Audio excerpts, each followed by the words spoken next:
আসসালামু আলাইকুম প্রিয় কাছের মানুষজন, আজকে আমি বের হইলাম একটা নতুন জায়গায়। তো আশা করব যে আমি নতুন কিছু দেখাইতে পারবো। আর আমি এখন আছি পেনাং শহরের একদম শেষ সীমানার কেরা ডিস্ট্রিক্টের পাশে। জায়গাটার নাম এখন আমি যে জায়গায় আছি সেটা আমি ভালো মতো জানি না, তবে যাচ্ছি আমি কাম্পং আগং।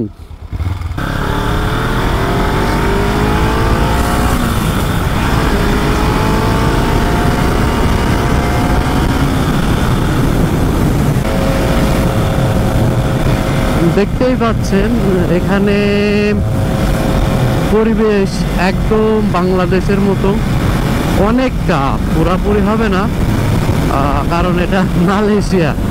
তবে এই যে ছোট রাস্তা আর রাস্তার গা ঘেঁষে বাড়িঘর, এই যে নারকেল গাছ, মানে এই যে এই সবগুলো কিছু কিছু বাংলাদেশে কিছু কিছু জায়গার সাথে হয়তো 100% না মিললেও 50% মেলে, যার কারণে এইগুলো জায়গায় আসলে বাংলাদেশের ফিল পাওয়া যায়।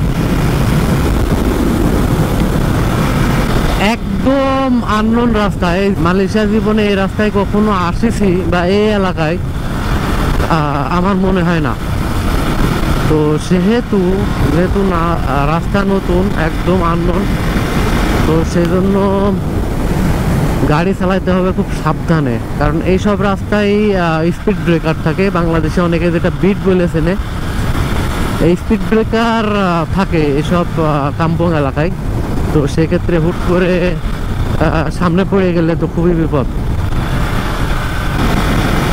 মালয়েশিয়ায় এরকম জায়গায় ঘুরতে ভালো, আমাদের বাংলাদেশিদের জন্য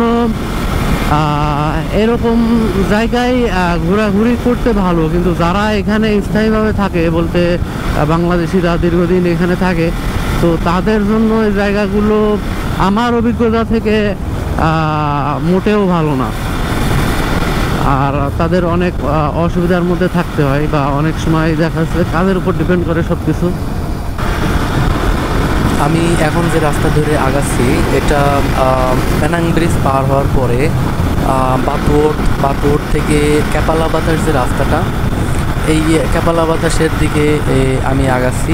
যারা পেনাং শহরের আশেপাশে থাকে তারা এই রাস্তাগুলো বা এই জায়গাগুলো মোটামুটি চিনবে। পেনাং ব্রিজ পার হওয়ার পরে মোটামুটি বাতুর থেকে যে বাই রোডে আমি ঢুকছি, এখানে ঢুকলেই রাস্তাগুলো সাক্ষাৎ পাওয়া যাবে। আর এটা খুবই সরু রাস্তা, আপনারা দেখতেই পাচ্ছেন।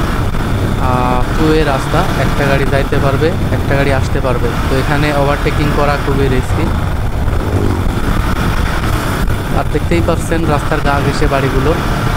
আর এটা যেহেতু মুসলিম প্রধান দেশ, তো গোরস্থান এবং মসজিদ অ্যাভেলেবেল সব জায়গায় দেখতে পাওয়া যাবে। আমরা কাম্পং আগং যাচ্ছি। তো আমরা টোটাল 5 জন যাচ্ছি, আমি একা বাইকে, আর 4 জন আছে গাড়িতে।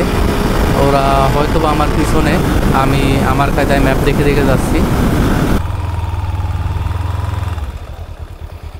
আসসালামু আলাইকুম ভাইরা, কি দেশি নাকি? এখানে আপনারা থাকেন নাকি অন্যরা? ও,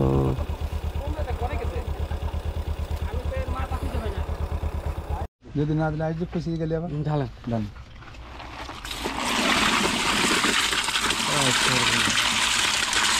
কি অবস্থা এগুলি আছে কি করা আপনারা?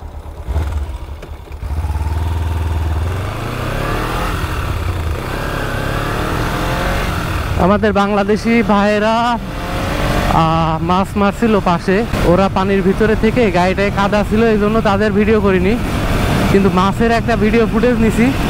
ও, এই মাছ একবারে যে কি স্বাদ বলার বাইরে। আমি ভিডিও ফুটেজটা দিব। আমি এখন যে রাস্তায় ঢুকছি, আমার মনে হয় এটা পুরাপুরি মেট্রো রাস্তা। আর মাঝে মধ্যে বাড়ি আছে, আমার চোখ যত দূর যায়, এবং রাস্তাটা খুবই সরু। আমার দুই পাশে ডানে বামে শুধু ধান। আমি এখন যে রাস্তায় আছি, যারা মফস্বল শহরে থাকে বাংলাদেশে, তারা জানে যে হাট বাজার বা শহরের ভিতরে যেই মার্কেট প্লেসগুলো থাকে, একবারে রাস্তার ঘেঁষে যে দোকানগুলো থাকে আর পার্কিংয়ের আলাদা কোনো জায়গায় থাকে না, একদমই ঠিক সেরকম একটা জায়গা, ঘনবসতি এবং ছোট ছোট দোকান। জিনিসগুলো দেখলে একদম বাংলাদেশের মফস্বল শহরের জায়গাগুলোকে ফিল করা হবে। আমি অলমোস্ট আমার ওই গন্তব্যে চলে আসছি। তো আজকের ভিডিওটা আর বেশি লম্বা করব না, এখানে আমি শেষ করছি। আর বাদ বাকি অংশগুলো আমি পরবর্তীতে কোনো ভিডিওতে দেখানোর ট্রাই করব। ধন্যবাদ সবাইকে, আল্লাহ হাফেজ।